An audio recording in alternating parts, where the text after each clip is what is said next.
Hello मित्रांनो, welcome to study revolution. आज आपण 24 जून 2021चा द हिंदू बघणार आहोत आणि तोही आपल्या मातृभाषेतून म्हणजे मराठीमधून.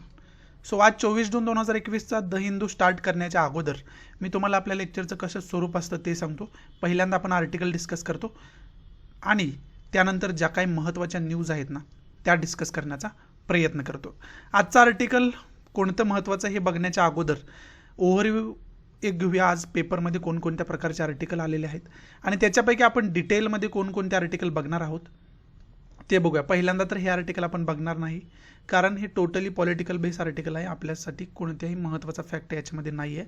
दुसरं या आर्टिकल जे आहे ते काश्मीरशी रिलेटेड आहे आणि काश्मीरमध्ये सिच्युएशन जी काही चालू आहे 370 हटवल्यापासून आर्टिकल 370 हे तुम्हाला मी अगोदर सांगितले बघून ठेवायला. हे आर्टिकल 370 हटवल्यापासून सिच्युएशन तिथं काय चालू आहे आणि तशाच प्रकारचे सिच्युएशन अफगाणिस्तानमध्ये सुद्धा सुरू आहे आणि त्यांचं कुठंतरी रिलेशन सांगण्याचा इथं प्रयत्न या आर्टिकलमध्ये केला गेलेला आहे. दुसरं हे जे आर्टिकल आहे ते टेक्नॉलॉजीमध्ये वुमनचे सिच्युएशन काय आहे, महिलांचे सिच्युएशन काय आहे आणि ती कम्पेअर टू मेन्स म्हणजे पुरुषांशी रिलेटेड आकडेवारी काय आहे आणि त्याच्यामध्ये मग त्यांचं पर्सेंटेज वाढवण्यासाठी आपल्याला काय करायला पाहिजे हे सांगणारं हे आर्टिकल आहे खऱ्या अर्थानं.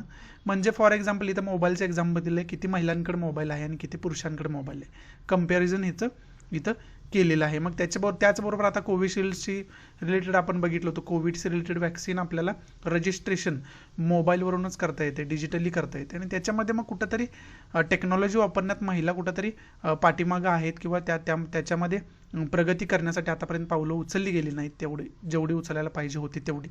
हे सांगणारे आर्टिकल आहे, डिटेलमध्ये आपण बघणारच आहोत. हे जे आर्टिकल आहे ते इराणमध्ये USA आणि इराणचं रिलेशनशिप सांगणार आहे आणि USAनं आताच काय केलं तर त्यांच्या काही वेबसाईटवरती बॅन आणलेला आपल्याला पाहाव्यास मिळालं आणि त्याच्यावरती भाष्य करणार हे खरं तर आर्टिकल असलेलं आपल्याला पाहाव्यास मिळतं. हे आपण डिटेलमध्ये बघणारच आहोत. हे जे आर्टिकल आहे ना ते आता सेंट्रल गव्हर्नमेंट सेंट्रल पॉवर ही कन्सेप्ट वारंवार यूज केली जाते, परंतु तशा प्रकारची कन्सेप्ट कोणत्याही प्रकारे कॉन्स्टिट्यूशन असेंब्ली होती ना आपली त्यांनी कॉन्स्टिट्यूशनमध्ये वापरली गेली आणि त्याच्यावरती मोठ्या प्रमाणात डिबेटसुद्धा झाला होता आणि त्याचाच रेफरन्स या आर्टिकलमध्ये दिला आहे जे की आपण डिटेलमध्ये बघणार आहोत. हे जे आर्टिकल आहे ना ते आर्टिकल आहे आता एअरलाईन कंपन्या ज्या सर्व आहेत म्हणजे विमानसेवा जी आपली आहे ते ठप्प झालेले, आपले काही जगाचे ठप्प झाले आणि ती पुन्हा पूर्ववत करण्यासाठी पुन्हा सुरू करण्यासाठी गव्हर्नमेंटनं योग्य ती पावलं लवकरात लवकर उचलणं गरजेचं आहे. अन्यथा अशा कंपन्यांना दिवाळखोरीसारख्या सिच्युएशनला फेस करावं लागू शकतं हे सांगणारे आर्टिकल आहे आणि त्याच्यासाठी कोणकोणते मग प्रिकॉशन्स घ्यायला पाहिजे, कोणकोणती पावले उचलायला पाहिजे हे सांगणारे हे आर्टिकल आहे. आपण बघणारच आहोत डिटेलमध्ये. हे जे आर्टिकल आहे ना ते आत्ताच बोललं जाते काय प्रमाणात ऑनलाईन शिकवलं जावं आणि काय प्रमाणात ऑफलाईन शिकवलं जावं हे सांगणारं. मग त्याला ब्लेंडेड एज्युकेशन आपण म्हणतो, ब्लेंडेड लर्निंग आपण म्हणतो. मग त्या ब्लेंडेड लर्निंग म्हणजे संमिश्रित शिक्षण म्हणजे ऑनलाईन काय प्रमाणात ऑफलाईन असं संमिश्र, त्याला ब्लेंडेड लर्निंग म्हणतात किंवा ब्लेंडेड एज्युकेशन म्हणतात. त्याच्यावरती हे भाष्य करणारं आर्टिकल आहे. ते कितपत योग्य आहे, त्याच्यामध्ये काय लूपहोल आहेत हे सांगणारे आर्टिकल आहे. ते आपण डिटेलमध्ये बघणारच आहोत. सो आजचं पहिलं आर्टिकल आपल्यासाठी कोणतं महत्त्वाचं आहे हे आपण बघूया. स्टार्ट करूया आजच्या द हिंदूच्या आपल्या पहिल्या आर्टिकलला. So let start. आपलं आजचं पहिलं महत्त्वाचं आर्टिकल आहे काश्मीरवरती बेस आर्टिकल आहे आजचं आपलं आणि काश्मीरमध्ये काय सिच्युएशन चालू आहे 370 हटवल्यापासून हे सांगणारे हे आर्टिकल आहे आणि त्याचं रिलेशन अफगाणिस्तानमध्ये काय चालू आहे. आता USA गव्हर्नमेंट ट्रूप तिथून काढून घेत आहे वगैरे हे सांगणार आहे. त्याच्या अगोदर मी तुम्हाला काश्मीरचा मॅप टोटल दाखवतो, कारण काश्मीरमध्ये घडणारी प्रत्येक गोष्ट कायम न्यूजमध्ये असते. मग एवढं इंटरेस्टिंग तिथं काय आहे हे समजून घेण्यासाठी मॅपच्याद्वारे तुम्हाला व्यवस्थित समजावून सांगतो आणि त्यानंतर आर्टिकलमध्ये काय फॅक्ट्स दिलेत ते आपण बघूया. हा खरं तर काश्मीरचा एरिया आहे आणि याच्यामध्ये मग हा पाक ऑक्युपाईड काश्मीर आहे. त्यानंतर गिलगिट बाल्टिस्तान हा एरिया आहे, पाकिस्तान कंट्रोल आहे याच्यावरती टोटली. त्यानंतर जे इंडिया पाकिस्तान वॉर झालं होतं ना लास्टचं त्यामध्ये पाकिस्तान आहे त्यांनी हा जो प्रदेश आपला आहे तो चायनाला गिफ्ट केला होता. मग हा आता चायना ऑक्युपाईड आहे, चायनानं ऑक्युपाय केलेलं आहे त्याच्यावरती. त्यानंतर 1962मध्ये जे इंडिया चायना वॉर झालं होतं त्याच्यामध्ये चायनानं या आपल्या एरियावरती ऑक्युपेशन करून ठेवलं आहे, ते आत्तापर्यंत आहे. आणि हा जो आता राहिलेला प्रदेश आहे तो आता त्याच्यावरती आपलं कंट्रोल आहे, जम्मू आणि काश्मीर ज्याला आपण म्हणतो. आणि टोटल एरियाला आपण जम्मू आणि काश्मीरच म्हणतो. आणि हा टोटल एरिया हा आपलाच आहे, परंतु कशा कशा पद्धतीने यांनी ऑक्युपाय केला आहे हे मी तुम्हाला समजावून सांगितलं. आणि मग याच्यामध्ये घडणारी प्रत्येक घटना का महत्त्वाची आहे, तर याच्यामुळं महत्त्वाची. याच्याशी रिलेटेड खूप काय अशा घटना घडून गेलेल्या आहेत त्यामुळं. त्याचबरोबर अनेक स्टेक होल्डर्स इथं आहेत, अनेक कंट्रीचं इंटरेस्ट इथं आहे. त्यामध्ये पाकिस्तान आहे, त्यानंतर अफगाणिस्तान आहे. बाउंड्री टच अफगाणिस्तानची करते, पाकिस्तानची करते. ऑब्वियस त्यांचं इंटरेस्ट इथं असणार, बाउंड्री लाईन टच करते, त्यांची बॉर्डर तिथं आहे म्हणल्यावर. त्यानंतर चायना आहे. आणि हा जो प्रदेश आहे ना, तो अक्साई चीन ज्याला आपण म्हणतो, त्यांनी ऑक्युपाय केलेला. आताच त्याची इन्फॉर्मेशन सांगितली. ही जी आहे ना line, he line of control त्याला आपण म्हणतो, LOC त्याला आपण म्हणतो. आणि ही जी लाईन आहे त्याला आपण LAC म्हणतो. सॉरी, त्याला आपण लाईन ऑफ ॲक्च्युअल कंट्रोल असं म्हणतो, त्याला LAC असं म्हणतो. समजते? आणि हे तुम्हाला माहिती असणं गरजेचं आहे. ज्यावेळेस जम्मू काश्मीरचा इश्यू येतो त्यामध्ये चायना स्टेक होल्डर येतो. चायना आता या LAC आहे नाही, लाईन ऑफ ॲक्च्युअल कंट्रोलवरती गलवान व्हॅली इथं कुठं तर आहे. आणि तिथं मोठ्या प्रमाणात वारंवार आपल्याला चायनीज आर्मी आणि इंडियन आर्मीमध्ये कॉन्फ्लिक्ट झालेला वारंवार पाहाव्यास मिळतो. आता गेल्याच वर्षी तिथं इन्सिडंट एक झाला होता. त्याच्यामुळे सुद्धा ते वारंवार न्यूजमध्ये असतं. त्यामुळे जॉग्राफिकल लोकेशन तुम्हाला माहिती असणं गरजेचं आहे. आता आर्टिकलमधले काय फॅक्ट दिलेत ते बघूया. या आर्टिकलमध्ये विशेष करून पिरियड आपल्याला कुठला दिलाय, तर 370 हटवल्यानंतरचा पिरियड दिलाय. याच्यामध्ये मग ज्यावेळेस 370, आता 5 ऑगस्ट 2019ला ज्यावेळेस 370 हटवलं ना, फायनल डिसिजन झालं ना, डिक्लेरेशन झालं ना ज्यावेळेस, त्यानंतर गव्हर्नमेंटने त्याच्यावरती जस्टिफिकेशन काय दिलं होतं, तर जम्मू काश्मीरच्या डेव्हलपमेंटसाठी हे एक इनिशिएटिव्ह घेतलंय गव्हर्नमेंटकडून. आणि त्याचबरोबर काय सांगितलं होतं, तर आता याच्या अगोदर ज्यावेळेस 370 कलम होतं ना, त्यावेळेस जम्मू काश्मीरमध्ये इतर बाहेर स्टेटमधील लोक किंवा इतर इंडियाचा जो भाग आहे तिथील लोक तिथे इन्व्हेस्टमेंट करू शकत नव्हते, जमीन खरेदी करू शकत नव्हते. परंतु आता मग 370 हटवल्यानंतर ते खरेदी करू शकतायत. म्हणजे इतर क्षेत्रामधून सुद्धा तिथे इन्व्हेस्टमेंट यावी यासाठी गव्हर्नमेंटनं ते पाऊल उचलले. हे सुद्धा जस्टिफिकेशन दिलेलं आपल्याला पाहाव्यास मिळालं होतं. आणि त्याला खऱ्या अर्थानं काय संबोधण्यात आलं, तर नया काश्मीर. आणि त्याच्यावरती जे एक्सटर्नल अफेअर मिनिस्टर आहेत आपले S जयशंकर, त्यांनी हे सांगितलं होतं, the decision was purely an internal one. म्हणजे हे डिसिजन जे आहे ते प्युअरली आमचा अंतर्गत डिसिजन आहे. त्याच्यामध्ये कोणत्याही कोणत्याही अदर कंट्रीला वाईट वाटण्यासारखं असं काही नाही, किंवा त्यांच्याशी आमचं संबंध खराब होण्यासारखं हे डिसिजन मुळीच नाही. कारण त्यांच्यावरती परिणाम करण्यासारखे हे डिसिजन आहे असं त्यांनी समजण्याचं कोणतंही कारण नाही, असं त्यांनी कुठंतरी त्यांच्या स्टेटमेंटमध्ये सांगायचा प्रयत्न केला होता. आणि त्याच्यामध्ये मग त्याचा परिणाम काय झाला, तर त्याचे पॉझिटिव्ह सुद्धा परिणाम झालेलेच आहेत. आणि ते पॉझिटिव्ह परिणाम काय आहेत, तर तिथलं जे टेररिस्ट ॲक्टिव्हिटी होत्या ना, त्या 2019 पासून ड्रॅमॅटिकली कमी झालेल्या आपल्याला पाहाव्यास मिळतात. खूप म्हणजे इफेक्टिव्हली कमी झालेल्या आपल्याला पाहाव्यास मिळतात. आणि त्याचबरोबर पण निगेटिव्ह इफेक्ट सुद्धा त्याचे झालेले आहेत. म्हणजे 5,000 जवळजवळ 5,000च्या आसपास लोकांना अरेस्ट केले गेले तिथं. त्याचबरोबर 213 दिवसांसाठी जवळजवळ 213 दिवसांसाठी तिथलं इंटरनेट शटडाऊन केलं गेलं होतं. हे सुद्धा फॅक्ट आहे आणि हे सुद्धा आपल्याला विसरून चालणार नाही असं इथं सांगितलेलं आहे. मग एवढं कॉन्फ्लिक्ट होण्यासाठी किंवा एवढं चर्चेमध्ये असण्याचं कारण काय, तर आताच मी तुम्हाला मॅपच्याद्वारे काय सांगितलं होतं, तर तिथं वेगवेगळे स्टेक होल्डर आहेत. म्हणजे विशेष करून पाकिस्तान आणि चायनाचा हस्तक्षेप तिथं मोठ्या प्रमाणात असलेला आपल्याला पाहाव्यास मिळतो. अफगाणिस्तानचा कोणत्याही प्रकारे तिथं हस्तक्षेप नसतो, परंतु बाउंड्री लाईन टच करते, म्हणजे त्यांचं सुद्धा इंटरेस्ट तिथं भविष्यामध्ये असू शकतं. परंतु तिथं महत्त्वाचे स्टेक होल्डर 2 आहेत, एक पाकिस्तान आणि चायना. आणि त्याच्यामध्ये मग इंडिया, या तिघांमध्ये जो ट्रायो आहे त्यांच्यामध्ये मोठ्या प्रमाणात कॉन्फ्लिक्ट आपल्याला पाहाव्यास मिळतो. त्याच्यामध्ये मग एरियाचा कोणकोणता उल्लेख आला आहे, तर लाईन ऑफ ॲक्च्युअल कंट्रोलचा उल्लेख आला आहे. तिथंच आताच गलवान व्हॅलीमध्ये इंडियन आर्मी आणि चायनीज आर्मीमध्ये कॉन्फ्लिक्ट झालेला आपल्याला पाहाव्यास मिळाला होता. त्याचनंतर POKचा उल्लेख आलेला आहे, पाकिस्तान ऑक्युपाईड काश्मीर जो आहे त्याचा उल्लेख आलेला आहे. त्यानंतर अक्साई चीनचा उल्लेख आला आहे, ते सुद्धा मी तुम्हाला सांगितलं होतं आत्ताच. आणि त्याच्याशी आता ही सिच्युएशन झाली आपल्या काश्मीरची. आणि मग आताच याच्याशी रिलेटेड आपण काय बघितलं होतं, तर ज्या जम्मू काश्मीरमधल्या महत्त्वाच्या पार्टीज आहेत ना, त्यांना इन्व्हिटेशन दिलं गेलं होतं. 14 महत्त्वाचे लीडर आहेत त्यांना सेंट्रल गव्हर्नमेंटकडून. कशासाठी तर बातचीत करण्यासाठी. कारण का तर ती आर्टिकल 370 हटवल्यापासून तिथं कोणत्याही प्रकारे स्टेबल गव्हर्नमेंट अजूनपर्यंत स्थापन झालेलं नाही. मग ते स्टेबल गव्हर्नमेंट स्थापन करण्यासाठी तिथल्या स्थानिक लोकांशी रिलेशनशिप डेव्हलप करणं गरजेचं आहे. स्थानिक जे मग लीडर आहेत त्यांच्याशी चांगले एक रिलेशनशिप डेव्हलप करण्याची गरज आहे. त्याच्यासाठी या 14 महत्त्वाच्या पर्सनॅलिटीजचा ज्या महत्त्वाचे व्यक्तिमत्व आहेत, महत्त्वाचे लीडर आहेत ना, त्यांना इन्व्हिटेशन केलं आहे आणि त्यांना कुठंतरी त्यांची समजूत काढण्याचा या मीटिंगमध्ये प्रयत्न होईल असं आपल्याला पाहाव्यास मिळेल. मग याच्याशी रिलेटेड अफगाणिस्तानचा इश्यू दिला. आता अफगाणिस्तानमध्ये काय चाललंय हे मी अगोदर पण तुम्हाला सांगितलं. खरं तर तिथं अफगाणिस्तान गव्हर्नमेंट आहे आणि दुसरं त्यांना अपोज करणार काय आहे, तालिबान. हे तालिबानी जे आहेत ना, तालिबान ऑर्गनायझेशन जे आहे ना, त्यांना गव्हर्नमेंटच मानत नाही. त्यामुळे या दोघांमध्ये मोठ्या प्रमाणात कॉन्फ्लिक्ट असलेला आपल्याला पाहाव्यास मिळतो. आणि त्याच्याशीच रिलेटेड मग युएसएनं काय केलं होतं तर अफगाणिस्तान गव्हर्नमेंटला प्रोटेक्शन म्हणून किंवा तिथं शांतता प्रस्थापित व्हावी म्हणून त्यांनी युएसए आर्मी तिथं डिप्लॉय केली होती, युएसए फोर्स तिथं डिप्लॉय केली होती. परंतु आता युएसए काय करते तर ती फोर्स माघार घेऊ पाहते. म्हणजे ती युएसएची फोर्स मायदेशी परत आणण्याच्या मनसुब्यात युएसए आहे. मग त्याच्यासाठी यांना काय करावं लागेल तर या दोघांमध्ये तालिबान आणि अफगाणिस्तान गव्हर्नमेंटमध्ये शांतता प्रस्थापित करावी लागेल. आणि ती शांतता प्रस्थापित करण्याचा कुठंतरी प्रयत्न युएसए वारंवार आता करते, मोठ्या प्रमाणात करते. त्याच्यामध्ये युएनचा सुद्धा रोल मोठ्या प्रमाणात असलेला आपल्याला पाहाव्यास मिळतो.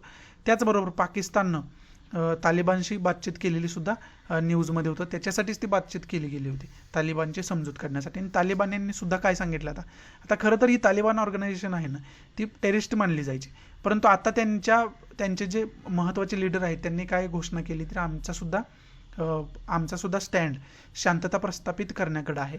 परंतु जर आमच्या मागण्या फुलफिल होत नसल्या तर आम्ही त्याला मग ॲग्री करू शकत नाही. जर आमच्या मागण्या फुलफिल होत असतील, पूर्ण होत असतील तर आमची सुद्धा शांतता प्रस्थापित करण्याचीच इच्छा आहे असं इथं सांगितलं गेले. मग इथला सुद्धा इन्सिडेंट यांनी सांगितलं. मग आता युएसए ट्रूप तिथून निघाली, युएसए फोर्स तिथून विड्रॉ केली गेली. त्याच्यानंतर अफगाणिस्तान इंडिया रिलेशन कसं होणार आहे,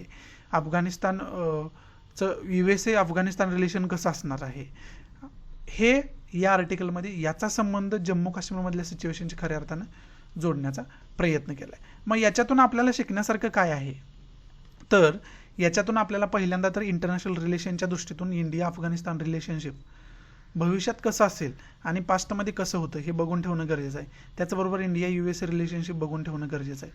बरोबर आहे. आणि जम्मू काश्मीरचा उल्लेख आला आहे म्हणजे चायना स्टेक होल्डर त्याच्यामध्ये आला, मग इंडिया चायना रिलेशनशिप बघून ठेवणं गरजेचं आहे. आणि त्याचबरोबर इंडिया पाकिस्तान रिलेशनशिप बघून ठेवणं गरजेचं आहे. समजते. आणि अफगाणिस्तानमध्ये इश्यू चालू आहे आणि अफगाणिस्तानची जी बाउंड्री आहे ती इंडियाला टच करते, त्याच्यासाठी सुद्धा जॉग्राफिकल लोकेशन बघून ठेवणं गरजेचं आहे. नेमकं कोणत्या स्टेटमध्ये ती टच करते हे बघून ठेवणं गरजेचं आहे. समजते तुम्हाला. आणि दुसरी महत्त्वाची गोष्ट काय तर 370 आर्टिकल महत्त्वाचं आहे, याच्याविषयी विशेष माहिती आपल्याला असणं गरजेचं आहे. त्याचबरोबर 35A सुद्धा वारंवार न्यूजमध्ये असतं, ते सुद्धा बघून ठेवणं गरजेचं आहे. आर्टिकल 35A समजते तुम्हाला. एवढंच आर्टिकलमध्ये महत्त्वाचं आहे. पुढचं कोणतं आर्टिकल आपल्यासाठी महत्त्वाचं आहे ते बघूया. हे आर्टिकल आपल्याला हे सांगते की टेक्नॉलॉजी जी नवीन येते ना त्याच्यामध्ये कुठंतरी स्त्रियांचं पर्सेंटेज आपल्याला कमी असलेलं पाहाव्यास मिळतं.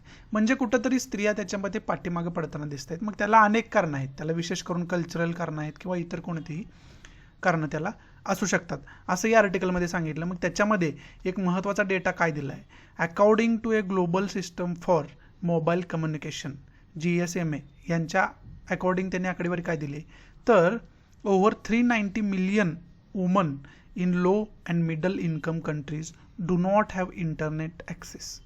जवळजवळ 390 मिलियन महिलांकडे इंटरनेट ॲक्सेस नाही असं इथं सांगितलं. त्याचबरोबर साऊथ एशियाचा उल्लेख इथं केलेला आहे. साऊथ एशियामध्ये काय सिच्युएशन आहे, has more than half of the women with only 65% owning a mobile phone. South एशियातल्या महिलांकडे जवळजवळ 65% महिलांकडे त्यांचा स्वतःचा मोबाईल फोन ॲक्सेस नाही आहे असं आर्टिकलमध्ये सांगितलं. मग याच्यावरूनच आपल्याला हे लक्षात येत आहे की कशा पद्धतीने या टेक्नॉलॉजीमध्ये महिलांना कुठंतरी कुमकुवत केले गेले किंवा महिला त्याच्यामध्ये पाठीमागे राहिलेल्या आहेत. मग त्याच्यामध्ये इंडियाचा उल्लेख केला आहे. इंडियामध्ये जर विचार केला तर एकूण महिलांच्या फक्त 14.9% महिलांकडेच अशा प्रकारचा मोबाईल फोन आहे किंवा इंटरनेट ॲक्सेस आहे. इंटरनेट ॲक्सेस आहे. मोबाईल फोनच्या आकडेवारी वेगळी. In India only 14.9% of women were reported to be using the internet. फक्त 14.9% महिला इंटरनेट यूज करतात, ही आकडेवारी सांगते. त्यानंतर एक रिसेंट लोकल आकडेवारी, एक स्थानिक आकडेवारी जाहीर झाली होती आणि त्याच्यामध्ये काय सांगितलं होतं, 17% more men than women have been vaccinated. महिलांपेक्षा 17% जास्त पुरुषांना वॅक्सिनेट केले गेले. मग त्याला कारण काय आहे, तर वॅक्सिन रजिस्ट्रेशन डिपेंड कशावरती, डिजिटलवर डिपेंड आहे. मग डिजिटल म्हणजे काय, मोबाईल किंवा लॅपटॉप. पण याच्यामध्ये महिला कुठेतरी पाठीमागं आहेत युजिंगमध्ये याच्या. त्यामुळे ऑब्वियस आहे पुरुष सहज रजिस्ट्रेशन करू शकतो आणि वॅक्सिनेशन घेऊ शकतो असं इथं सांगितलेलं आहे. त्यानंतर कल्चरल बिलीफ काय आहे, त्याच्यामुळे सुद्धा महिला मोबाईल युजिंगमध्ये किंवा अशा प्रकारच्या टेक्नॉलॉजी यूज करण्यापासून वंचित राहिलेल्या आपल्याला पाहाव्यास मिळतात. मग त्याच्यामध्ये घरातला कर्ता पुरुषांनाच यूज करायचा किंवा काही गरज नसते तर यूज नाही करायचा, किंवा सोशल मीडियावरती वेगवेगळे महिलांसाठी थ्रेट असतात, वेगवेगळ्या गोष्टी त्या असतात आणि त्या महिलांनी बघू नये, फक्त पुरुषांनीच बघायचे असतात किंवा पुरुषांनीच त्याच्यामध्ये अपडेट राहायचं असतं, किंवा इन्स्टा, फेसबुक किंवा अशा प्रकारे सोशल मीडिया जे आपण इंटरनेटद्वारे यूज करतो त्याच्यावरून पुरुषांपेक्षा महिलांना जास्त थ्रेट असतो. अशा प्रकारचे जे बिलीफ्स आहेत ना, अशा प्रकारचे जे कल्चर आहे ना, ते कुठंतरी कारणीभूत आहे की महिलांना त्या गोष्टींपासून वंचित ठेवण्यासाठी. मग त्याच्यामध्ये स्टेप काय घेतले गेले, तर महिलांना याच्यामध्ये इम्पॉवर करण्यासाठी किंवा काय घ्यायला पाहिजे स्टेप, तर UN वुमनचा उल्लेख आला. तर UN वुमन ही युनायटेड नेशनचीच एक ऑर्गनायझेशन आहे. त्याच्यामध्ये वुमन इम्पॉवरमेंटला जास्त महत्त्व दिलं जातं खऱ्या अर्थानं. मग आता UN वुमनचा उल्लेख आला आहे म्हणजे युनायटेड नेशन वुमन काय आहे हे बघून ठेवणं आपलं गरजेचं आहे. मग त्याच्यामध्ये हे सांगितलं आहे की कंपन्या ज्या आहेत, अशा प्रकारच्या कंपन्या, टेक्नॉलॉजी डेव्हलप करणाऱ्या कंपन्या आहेत, त्यांना एनकरेज केलं गेलं पाहिजे किंवा केलं जाते. कशासाठी, तर महिलांना त्याच्यामध्ये जास्त इन्व्हॉल्व करण्यासाठी. त्याचबरोबर as part of a generation equality फोरमचा उल्लेख आला याच्यामध्ये. The goal is to double the number of women and girls working in technology and innovation. Technology आणि इनोव्हेशनमध्ये महिलांचं प्रमाण, त्याच्यामध्ये जे वर्क करणारे जे एम्प्लॉय आहेत ना, त्याच्यामध्ये महिलांचं प्रमाण खूप कमी असलेलं पाहाव्यास मिळते. मग त्यानुसार मग इथं काय ठरवलं गेलं, याच्यामध्ये काय ठरलं गेलं की बाबा त्याच्यामध्ये महिलांचं जवळजवळ दुप्पट प्रमाण करण्याचं एम आपण ठेवायला पाहिजे. त्याचबरोबर 2026 पर्यंत काय सांगितलंय, तर 2026 पर्यंत आपलं एम आहे, the aim is to reduce the gender digital divide and ensure universal digital literacy while investing in a feminist technology. आता फेमिनिस्ट टेक्नॉलॉजीमध्ये फेमिनिस्ट टेक्नॉलॉजी म्हणजे काय, आता इथं फेमिनिस्टचा उल्लेख आला आहे. फेमिनिस्ट असणं म्हणजे काय असतं, तर स्त्री पुरुषांना समान मानणारी जी लोक असतात ना, त्यांना आपण फेमिनिस्ट म्हणतो. फेमिनिस्ट त्यांना म्हणतो. आणि त्याच्यामध्ये खऱ्या अर्थानं महिलांचे जे राईट आहेत ना, ते सेक्युअर करणारी जी लोक असतात किंवा त्याला पहिला प्रेफरन्स देणारी जी लोक असतात त्यांना आपण फेमिनिस्ट विचारसरणीची लोक म्हणतो. मग या टेक्नॉलॉजीमध्ये सुद्धा आपल्याला फेमिनिस्ट विचारसरणी किंवा फेमिनिस्ट आयडिओलॉजी अवलंबणं गरजेचं आहे. महिलांना एक स्पेसिफिक स्थान, त्याच्यामध्ये इक्वेलिटीचं स्थान मिळवून देणं त्याच्यामध्ये गरजेचं आहे असं इथं सांगितलं. मग त्याच्यामध्ये गव्हर्नमेंट पॉलिसी काहीच करू शकत नाहीत. गव्हर्नमेंट पॉलिसी मोठ्या प्रमाणात इफेक्टिव्ह ठरू शकत नाही. त्याच्यामध्ये प्रायव्हेट सेक्टरच त्याच्यामध्ये इफेक्टिव्ह ठरू शकते. समजा एक टेक्नॉलॉजी डेव्हलपमेंट करणारी कंपनी आहे, त्यांनीच जर महिलांना इक्वली दर्जा त्याच्यामध्ये दिला त्यांच्या एम्प्लॉयमेंटमध्ये, वर्किंग सिस्टममध्ये, तरच ते साध्य होऊ शकतं. गव्हर्नमेंटनं कोणती जरी पॉलिसी आणली आणि ती या कंपनीने व्यवस्थितरित्या फॉलो नाही केली तर ते इम्प्लिमेंट होऊ शकत नाही. त्याच्यापेक्षा प्रायव्हेट सेक्टर जे आहे त्यांनीच हे मनावर घ्यायला पाहिजे आणि ते यशस्वीरित्या इम्प्लिमेंट करायला पाहिजे, तरच ते पॉसिबल आपल्याला होईल असं इथं सांगितलं आहे. म्हणजे एकंदरीत कोर या आर्टिकलचा हा आहे की टेक्नॉलॉजीमध्ये आता महिलांना आपल्याला बरोबरीने इन्व्हॉल्वमेंट करून घेणं गरजेचं आहे आणि ते लवकरात लवकर आपण इम्प्लिमेंट करायला पाहिजे असं सांगणारी आर्टिकल आहे. मग त्याच्यामध्ये फॅक्च्युअल गोष्टी काय आल्यात, तर UN वुमन हे आलेलं आहे, ते आपण बघून ठेवायला पाहिजे. त्याचबरोबर आणखी काय गोष्टी वॅक्सिनेशनशी रिलेटेड आलेल्या आहेत, त्याचबरोबर आता UN वुमन आलंय, म्हणजे युनायटेड नेशन सुद्धा आपण बघून ठेवायला पाहिजे. समजते तुम्हाला? आणि वेगवेगळे ग्रुप जे न्यूजमध्ये असतात ते कालच्या पण न्यूजपेपरमध्ये सांगितलंय तुम्हाला, ते एकदाच बघून ठेवायचे, म्हणजे वारंवार तुम्हाला त्याची डायरेक्ट रिव्हिजन टाकता येते, सहजरित्या रिव्हिजन टाकता येते, वारंवार ते सर्च करत बसण्याची गरज पडत नाही. समजते? पुढचं आर्टिकल बघूया. पुढचं आर्टिकल जे आहे ते एंगेज इराण हे आर्टिकल आहे, हे आपण बघणार आहोत. पुढचं आर्टिकल जे आहे ते याच्यामध्ये विशेष करून इराणमध्ये काय चाललंय ना, इराण आणि USA मध्ये आताच काय झालं होतं, तर USAनं ज्या इराणशी लिंक्ड वेबसाईट आहेत ना त्या ब्लॉक केलेल्या आपल्याला पाहाव्यास मिळालं, आणि त्याच्यामुळं सुद्धा मोठ्या प्रमाणात त्यांच्यात संबंध बिघडलेले आपल्याला पाहाव्यास दिसत आहेत, संबंध खराब झालेले आपल्याला पाहाव्यास दिसत आहेत. मग त्याच्यामध्ये सुरुवात डोनाल्ड ट्रम्प ज्यावेळेस प्रेसिडेंट होते तिथून झाली होती, कारण त्यांनी न्यूक्लिअर ॲग्रीमेंटमधून बाहेर पडला USA त्यावेळेस, आणि त्यामुळं मग इराण स्वतःचे डिसिजन घेण्यासाठी खऱ्या अर्थानं मोकळा झाला आहे. आणि पुन्हा एकदा मग आता बायडन गव्हर्नमेंटमध्ये काय बोललं जाते, तर पुन्हा एकदा आपण त्या ॲग्रीमेंटमध्ये यायला पाहिजे. परंतु मग ट्रम्प गव्हर्नमेंटमध्ये ज्यावेळेस न्यूक्लिअर ॲग्रीमेंटमधून USA बाहेर पडला ना, त्यावेळेस मग इराणवरती वेगवेगळ्या प्रकारचे सँक्शन्स लावले गेले होते. मग आता इराणचं मत काय आहे, जर पुन्हा एकदा आपण त्याच्यामध्ये येणार असेल तर पहिल्यांदा तुम्ही ते सँक्शन्स जे आहेत ते पहिल्यांदा काढून घेणं गरजेचं आहे, असं इथं सांगितलेलं आहे. मग इराण आणि USAचं संबंध खराब होत चाललेले आहेत, त्याला महत्त्वाची कारणं काय काय दिले आहेत, तर पहिल्यांदा त्यांची न्यूक्लिअर डील आहे, ते न्यूक्लिअर डीलमधून बाहेर पडला USA, त्यानंतर वेगवेगळे सँक्शन इराणवरती लावण्यात आले. त्याचबरोबर आता बायडन गव्हर्नमेंटनं त्यांचे जे बॅलिस्टिक मिसाईल प्रोग्राम आहे त्याच्याविषयी विचारपूस केली आहे, आणि मग त्याच्याविषयी चर्चा करण्यासाठी इन्व्हाइट केलं होतं इराणला, चर्चा करण्याची इच्छा व्यक्त केली होती USAनं, परंतु ती कुठंतरी ती मागणी USA जी आहे ती रिजेक्ट केलेली आपल्याला पाहाव्यास मिळाली. मग त्याच्यामध्ये मुळे सुद्धा त्यांच्यामध्ये कुठंतरी बातचीत होणं हे कठीण होऊन बसलेलं असं सिच्युएशन कुठं तर निर्माण झाली हे आपल्याला पाहाव्यास मिळते. मग त्याच्यामध्ये ही दोन कारणं विशेष करून महत्त्वाची आहेत. पहिलं कारण न्यूक्लिअर डील, त्याच्यामधून USA बाहेर पडला, त्यानंतर त्यांच्यावरती इराणवरती सँक्शन लावले गेले, आणि दुसरं म्हणजे काय तर त्यांचे जे इंटरनल मॅटर आहेत, बॅलिस्टिक मिसाईल प्रोग्राम काय आहे ते डाऊटफुल आहे वाटतं असं USAला, त्यामुळे USA त्याच्यावरती खरं तर खुल्या मनाने डिस्कशन करण्याची डिमांड करत आहे, आणि ते कुठंतरी इराणला पटत नाही आपल्याला असं पाहाव्यास मिळतं. आणि ह्या दोन गोष्टी जर त्यांच्यामध्ये सहमती झाली या दोन गोष्टींमध्ये, तरच त्यांच्यामध्ये चांगल्या प्रकारे चर्चा होऊ शकते, किंवा इथून पुढं सुद्धा ते त्यांचे संबंध आणखी खराब झालेले आपल्याला, चिघळलेले आपल्याला पाहाव्यास मिळतील असं या आर्टिकलमध्ये सांगितलं. आणि त्याचबरोबर यांनी USAने त्याच्यावरती एक्सप्लेनेशन काय दिलं की आम्ही जे यांना लिंक वेबसाईट आहे त्या ब्लॉक केल्यात, कारण त्यांचं असं मत आहे की यांच्याकडून मिस इन्फॉर्मेशन स्प्रेड केली जाते, म्हणजे चुकीची माहिती पसरवली जाते, त्यामुळे खऱ्या अर्थाने या वेबसाईट आम्ही ब्लॉक करत आहोत. त्याचबरोबर अशाच प्रकारचं पास्टमध्ये चायनाबद्दल USAची पॉलिसी आपल्याला पाहाव्यास मिळाली होती. चायनाच्या सुद्धा असं जे न्यूज वेबसाईट आहे त्या ब्लॉक केल्या गेल्या होत्या, आणि त्याला सुद्धा कारण त्यांनी USAनं तेच दिलं होतं की याच्यावरती चुकीची माहिती स्प्रेड होते असं त्यांनी कारण दिलं होतं. मग जर आता इराणशी दोन कारणं महत्त्वाची तुम्हाला मी सांगितली कोणकोणती आहेत, आणि त्याच्यावरती त्यांच्यामध्ये कॉन्फ्लिक्ट सुरू आहेत, आणि त्याच्यावरती जर त्यांच्यावरती सकारात्मक चर्चा झाली, सकारात्मक डिसिजन झालं, तरच इथून पुढे त्यांचे सकारात्मक संबंध राहतील, किंवा संबंध त्यांचे जे आहेत ते आणखी चिघळताना दिसतील. मग आता इंडिया इराण काय संबंध आहेत ते आपण इंटरनॅशनल रिलेशनच्या दृष्टीतून बघून ठेवायला पाहिजे.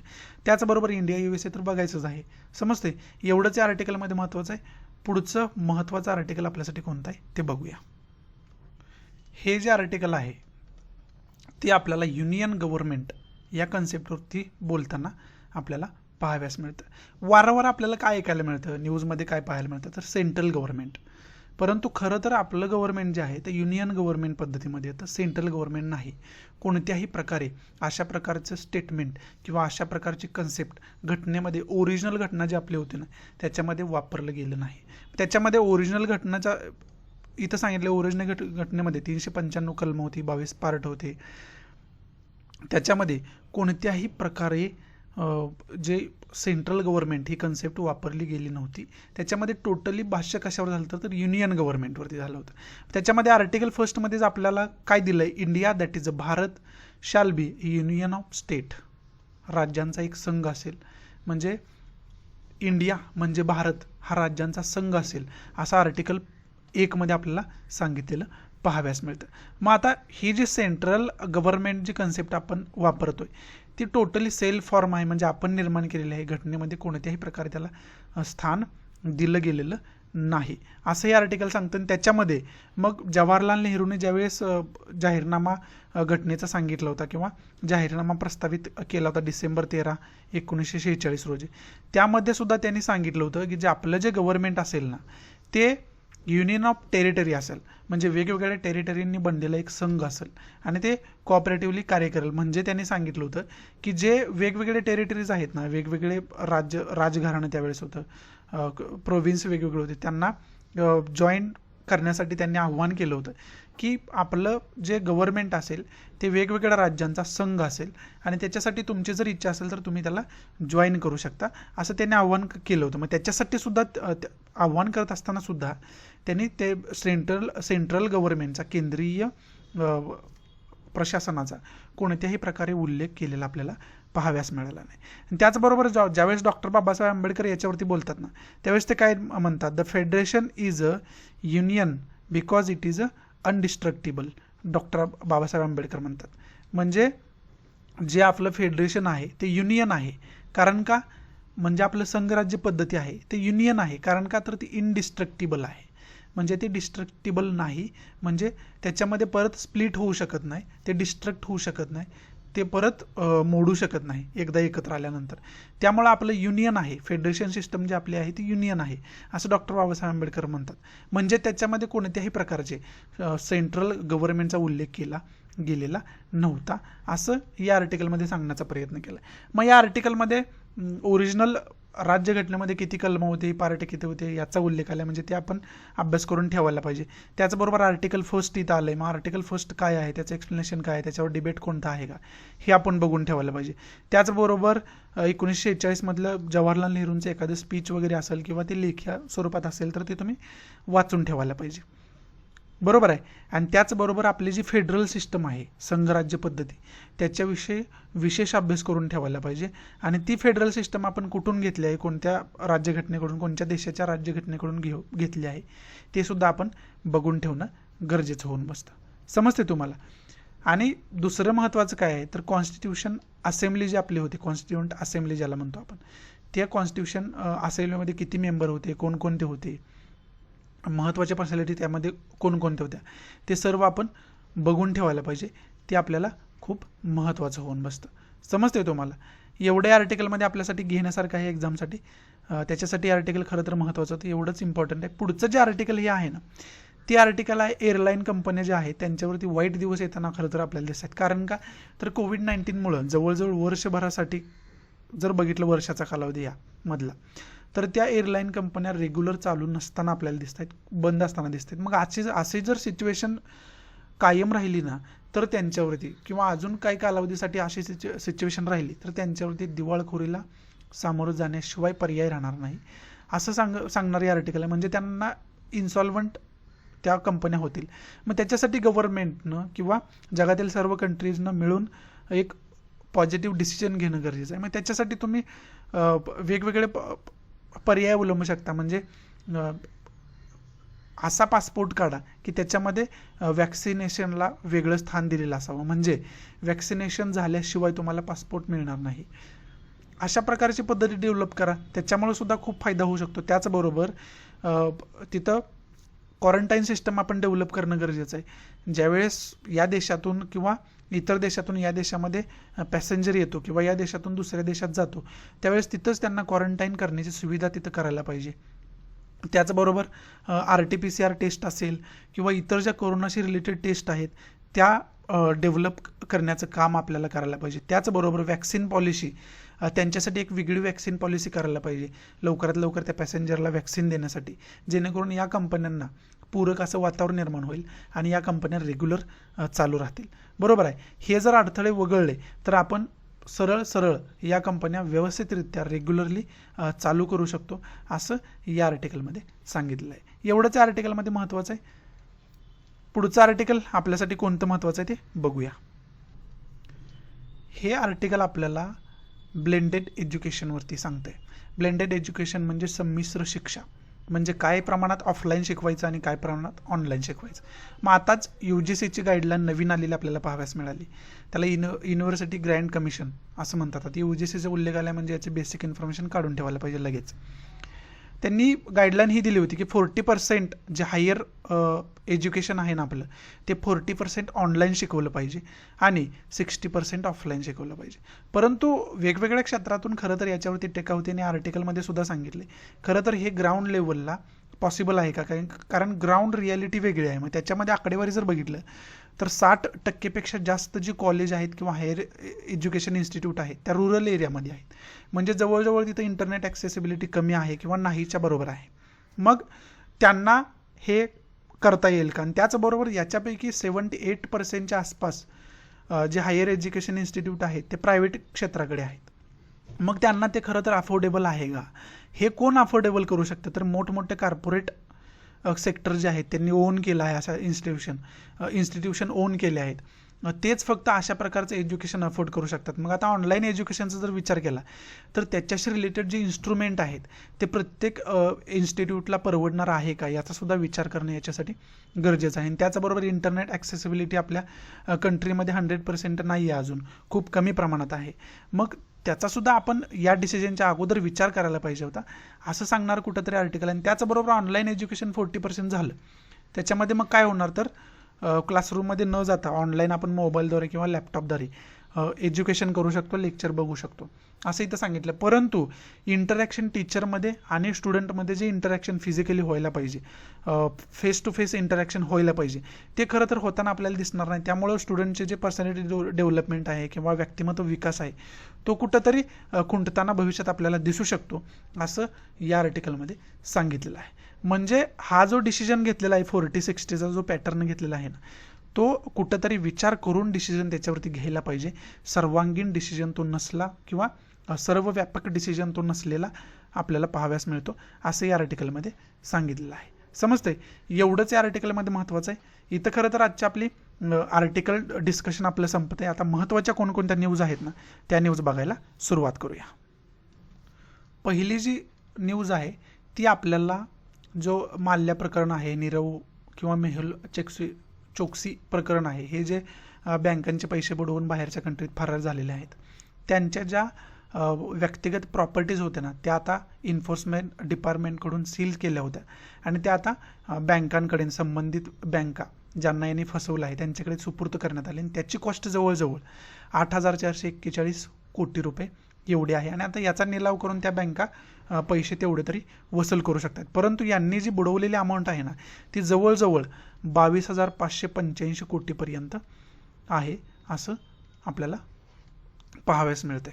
समजते. आणि त्याच्यामध्ये मग याने आकडेवारी दिली कोणाकोणाची किती प्रॉपर्टी वगैरे, जे काय आपल्यासाठी एवढं काही इम्पॉर्टंट नाही. हे जे दुसरी न्यूज आहे ना ती आता जम्मू काश्मीरमधल्या ज्या 14 पर्सनॅलिटीज आहेत, पार्टीज महत्त्वाच्या आहेत ना, त्यांना इन्व्हाइट सेंट्रल गव्हर्नमेंटनं केलं होतं हे आपण बघितलं होतं. आणि ती आज त्यांची मीटिंग आज होताना आपल्याला दिसत. मग त्याच्यामध्ये काय बातचीत होते ती खरं तर आपल्या दृष्टीतून महत्त्वाची असेल. पुढची जी न्यूज आहे ती केरळाशी रिलेटेड आहे. आणि केरळामध्ये कोरोनाचा आता वेगवेगळ्या राज्यांमध्ये आपल्याला कोरोनाची काउंटिंग जी होती ना ती एक्सेस झालेली आपल्याला पाहाव्यास मिळाली होती. परंतु केरळ हे स्टेट असं आहे की तिथं कोणत्याही प्रकारचे एक्सीड आकडेवारी आपल्याला पाहाव्यास मिळाली नाही. उलट काय झालं आहे तर तिथं कमी कोरोनाची संख्या आपल्याला पाहाव्यास मिळते काउंटिंगपेक्षा. समजते तुम्हाला. त्याच्यासाठी ही न्यूज महत्त्वाची आहे आपल्याला. पुढची पाकिस्तानमध्ये बॉम्ब ब्लास्ट झाला आहे. हाफिज सईद जिथं रेसिडेन्सी ह्याचे आहे तिथं बॉम्ब ब्लास्ट झालेला आपल्याला पाहाव्यास मिळतो. त्याच्यामुळे आता त्याच्यामध्ये कोणकोणत्या टीका आता होत आहेत किंवा कोणकोणते स्टेटमेंट पाकिस्तान गव्हर्नमेंटकडून येतं आहे, इंडियन ऑफिशियलकडून येतं, हे सुद्धा बघणं आपल्यासाठी महत्त्वाचं होऊन बसतं.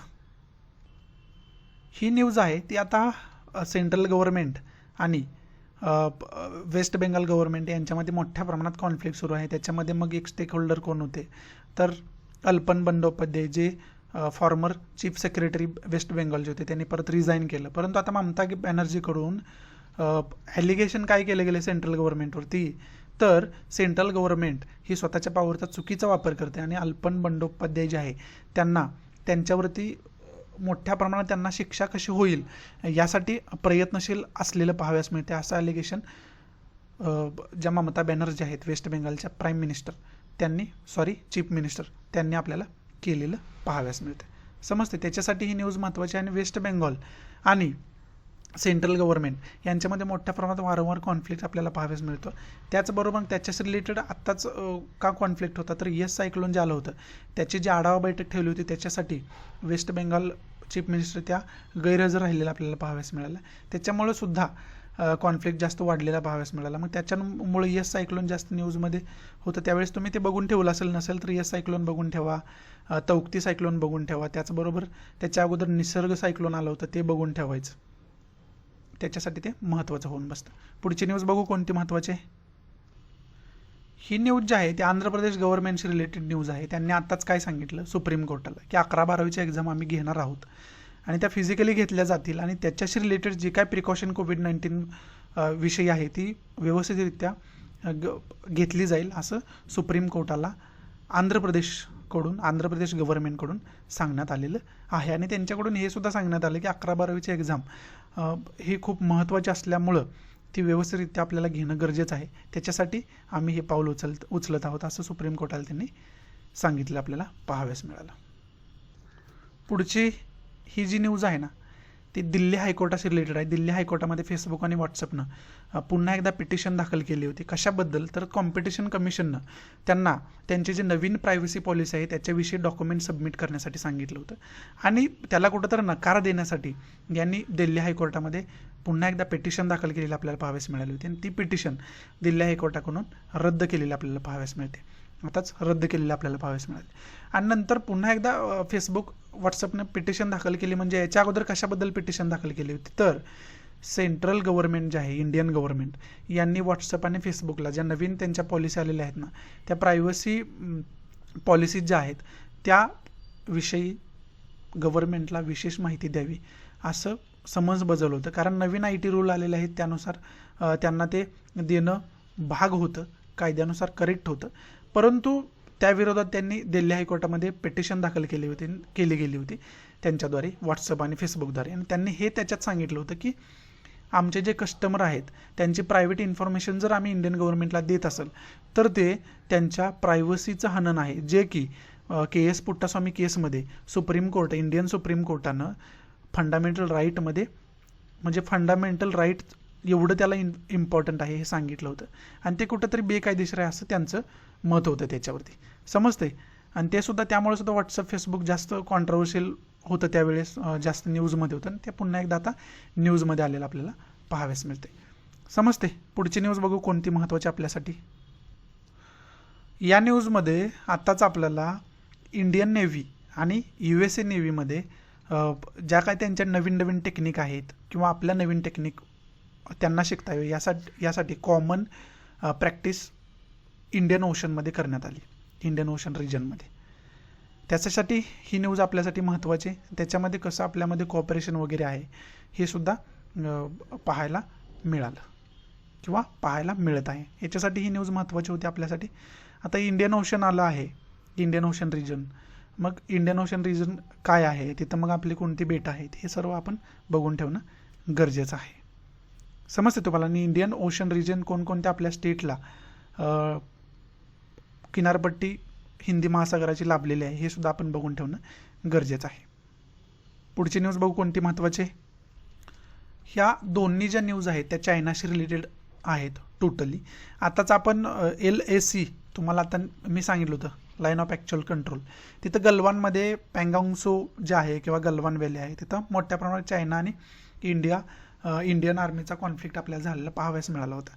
आणि त्याच एरियामध्ये पँगाँग त्सोचा जर बघितला आपण तर पँगाँग त्सोमध्ये यांनी नवीन ट्रूप्स डिप्लॉय करायला सुरुवात केली, नवीन आर्मीचे जवान तिथं डिप्लॉय करण्यास सुरुवात केली. मग कुठंतरी हे पुन्हा एकदा कॉन्फ्लिक्टला आमंत्रण नाही ना असं सिच्युएशन तिथं निर्माण झालेलं पाहाव्यास मिळते. आणि त्याच्यावरती याने एक्सप्लेनेशन काय दिलं आहे, तर आम्ही हे जे करत आहोत ना ते आमच्या एरियामध्ये होणारं अतिक्रमण रोखण्यासाठी आम्ही करत आहोत असे यांनी सांगितलं. आणि त्याच्यावरती जे आपले फॉरेन अफेअर मिनिस्टर आहेत ना त्यांनी हे सांगितलं आहे की तुम्ही हे लेखी दिलं आहे की आपण म्हणजे लेखी आपल्यात तो ती बातचीत झाली आहे की आपण तिथं शांतता प्रस्थापित करायला पाहिजे, मग त्याला तरी तुम्ही जागलं पाहिजे, असं कुठंतरी यांच्या स्टेटमेंटमध्ये जे जयशंकर आहेत, एस जयशंकर, त्यांनी आपल्याला सांगितलेलं पाहाव्यास मिळतं.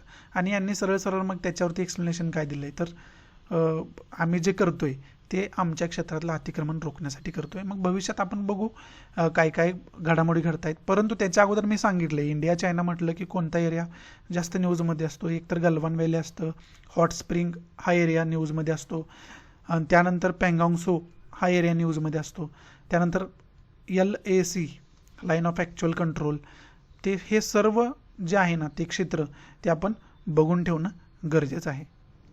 समजते, त्याच्यासाठी हे न्यूज आपल्याला महत्त्वाची होती. पुढची न्यूज बघू कोणती महत्त्वाची आपल्यासाठी.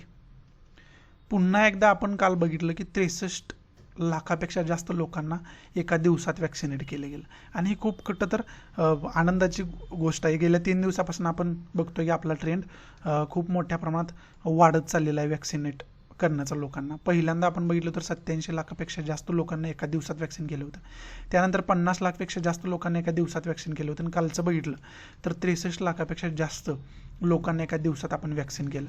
म्हणजे लवकरच आपण 100% लोकांना वॅक्सिन करण्यात जे आपलं एम आहे त्याच्यापर्यंत आपण पोहोचेल, असे कुठंतरी सिच्युएशन निर्माण झाली, आणि ती कुठंतरी आनंदाची गोष्ट आहे असं या न्यूजमध्ये आपल्याला पाहाव्यास मिळतं.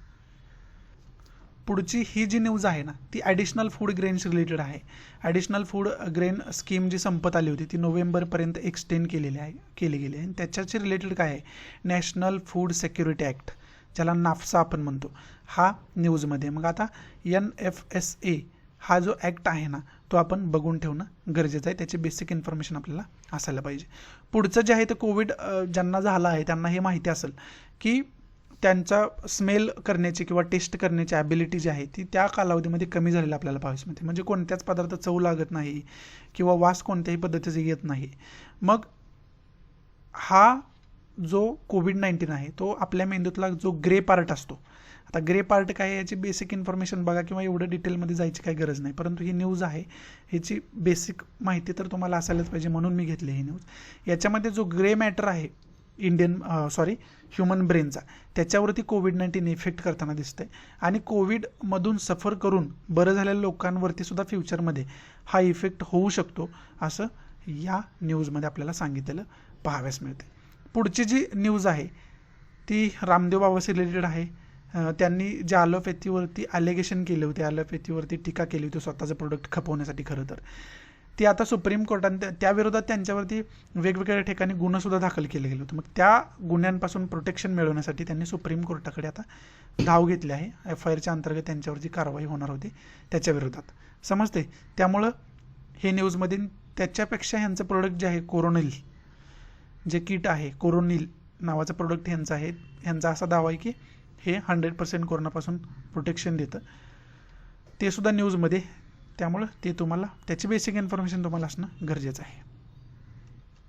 ही छोटीशी जी इथं न्यूज आहे ना ती हाँगकाँग न्यूजपेपर्स रिलेटेड आहे. त्या न्यूजपेपरचं नाव आहे ॲपल डेली. हा न्यूजपेपर कुठंतरी हाँगकाँगच्या गव्हर्नमेंटनं दबाव आणल्यामुळं कुठंतरी आपल्याला ती न्यूज एजन्सी बंद होताना आपल्याला दिसते. त्यांनी आताच जाहीर केलं की आमचा शेवटचा न्यूजपेपर येईल आणि त्याच्यानंतर हे बंद होईल. आणि त्याच्याशी मग आता जास्त न्यूजमध्ये हाँगकाँग काय आहे तर हाँगकाँगमध्ये वेगवेगळ्या प्रकारचे प्रोटेस्ट वारंवार तिथल्या लोकांचे पाहायला मिळतात, आणि त्याच्यावरती दबाव आणण्याचं किंवा ते सप्रेस करण्याचं चायनीज गव्हर्नमेंट काम करतं वारंवार, हे सुद्धा जगानं पाहिलं आहे. आणि तिथली जी मीडिया आहे ती मीडिया त्याच्यावरती कोणत्याही प्रकारचं भाष्य करताना आपल्याला दिसत नाही, त्यामुळे सुद्धा ते जास्तीत जास्त न्यूजमध्ये असतं. त्यामुळे ही न्यूज आपल्यासाठी महत्त्वाची आहे. इथं आपलं आजचं द हिंदूचं डिस्कशन समाप्त होतं आहे 24 जून 2021चं. आशा आहे की मी तुम्हाला चांगल्या पद्धतीनं आजचा द हिंदू समजावून सांगू शकलो असेल. जर आवडत असेल तर प्लीज लाईक करा, नसेल तर डिसलाईक करा, आणि डिसलाईक का केलं आहे हे कमेंट बॉक्समध्ये नक्की सांगा, जेणेकरून तुमच्या इन्स्ट्रक्शननुसार मी त्याच्यामध्ये इम्प्रूव्हमेंट करू शकेन. आणि प्लीज जास्तीत जास्त आपल्या मराठी विद्यार्थ्यांना हे लेक्चर शेअर करा, जेणेकरून सर्वांना याचा फायदा होईल. आणि मलाही खऱ्या अर्थानं ते मोटिवेशन आहे की मी जास्तीत जास्त आपल्या मराठी विद्यार्थ्यांपर्यंत पोहोचतोय. त्यामुळे प्लीज जास्तीत जास्त मराठी विद्यार्थ्यांना शेअर करा आणि एकमेकांची मदत करा. So thanks for watching. आजच्यापुरती मी तुमची रजा घेतो. भेटू आपण उद्याच्या नवीन लेक्चरपर्यंत. तोपर्यंत टेक केअर. Good bye. जय हिंद.